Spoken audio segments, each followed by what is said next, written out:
踏谢族长与通言大人的再造之恩。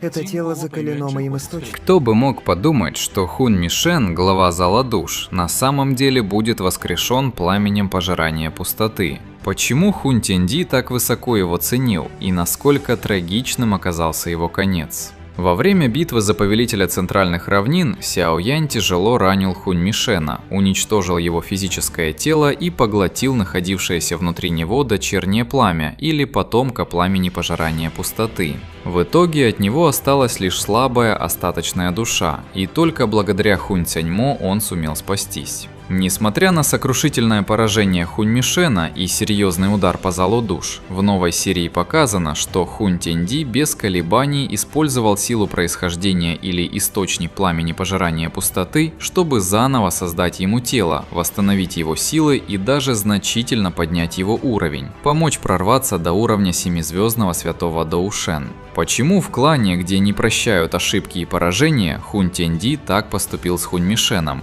На это было три основные причины. Во-первых, необходимо было сохранить боевой дух клана Хунь и укрепить преданность его членов.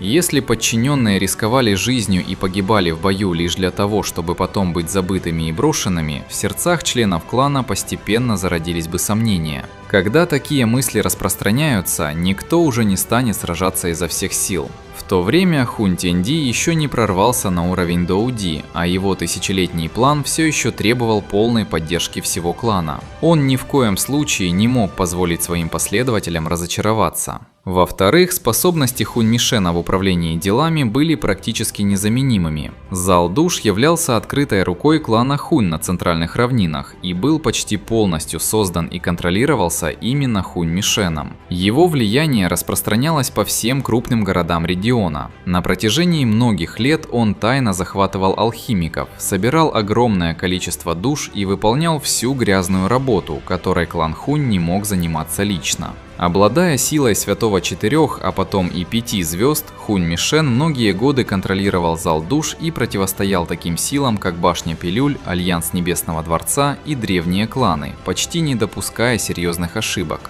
Если бы Хунь Тяньди заменил его одним из 4 демонических святых клана Хунь или другими старыми экспертами, большинство из них долгие годы находились в уединении и почти ничего не знали о делах внешнего мира. Они просто не подходили для управления внешними операциями. Что касается молодого поколения клана, им не хватало опыта и авторитета. Подготовка нового человека обошлась бы гораздо дороже, чем воскрешение Хунь Мишена. Даже если для этого пришлось использовать силу истока пламени пожирающей пустоты, цена все равно была оправданной.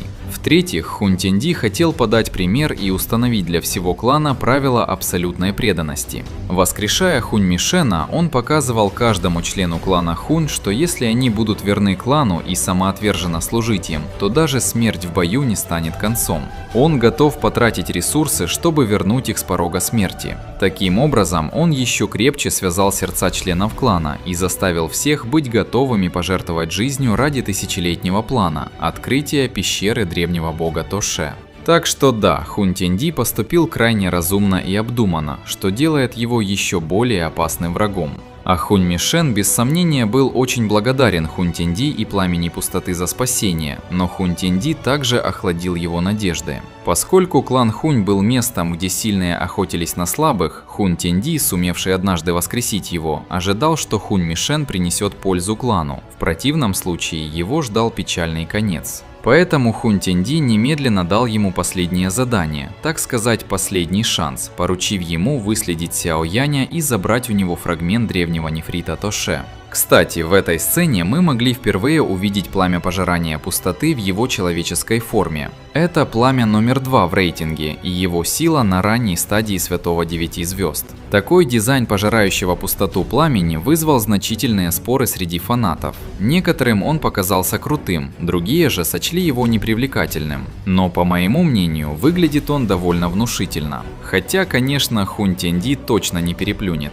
В целом, появление Хун Тяньди и пламени пожирания пустоты вдвоем вместе, двух главных злодеев, вызвало большой ажиотаж и бурные дискуссии. В конце концов, аниме приближается к финалу. Согласитесь, сколько уже можно скрывать главных антагонистов. Так что к финалу сюжет станет более захватывающим, а спецэффекты более впечатляющими и крутыми, и каждая серия, каждая деталь анимации должны улучшаться. Более того, начиная с арки центральных равнин, качество моделирования персонажей немного улучшилось. Вы заметили это? Пожирающее пустоту пламя, естественно, вызывает огромный интерес, и его человеческая модель получила особое внимание.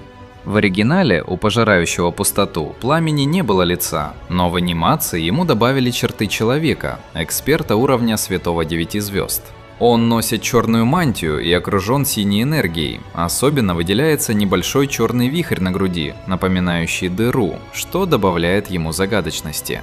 Его черты лица также довольно привлекательны. Он носит полуметаллическую маску, а гетерохромия, разный цвет глаз, придает ему поразительный, почти завораживающий вид.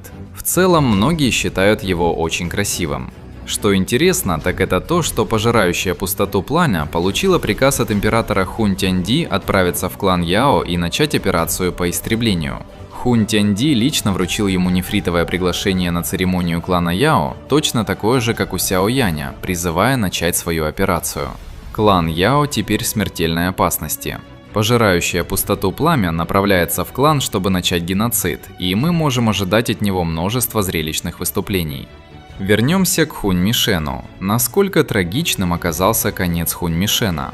К тому времени Хун Тяньди уже собрал почти все части нефритовой печати древнего императора Тоше. Не хватало лишь последней части, находившейся у Сяо Яня. Из-за защиты со стороны кланов Гу, Лэй и Янь он не мог силой отобрать ее. Поэтому он похитил отца Сяо Яня, Сяо Джаня, и использовал его как заложника, чтобы заставить Сяо Яня обменять последнюю часть древнего нефрита. Так что его ждет новая встреча с Сяо Янем. Его задание – выследить Сяо Яня.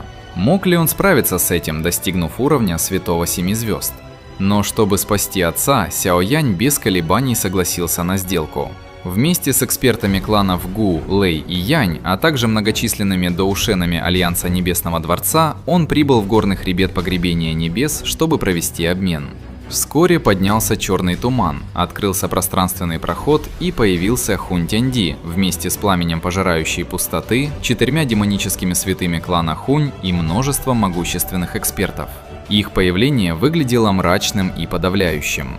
Глава клана Лэй, Лэй Ин, пришел в ярость и публично потребовал немедленно освободить заложника.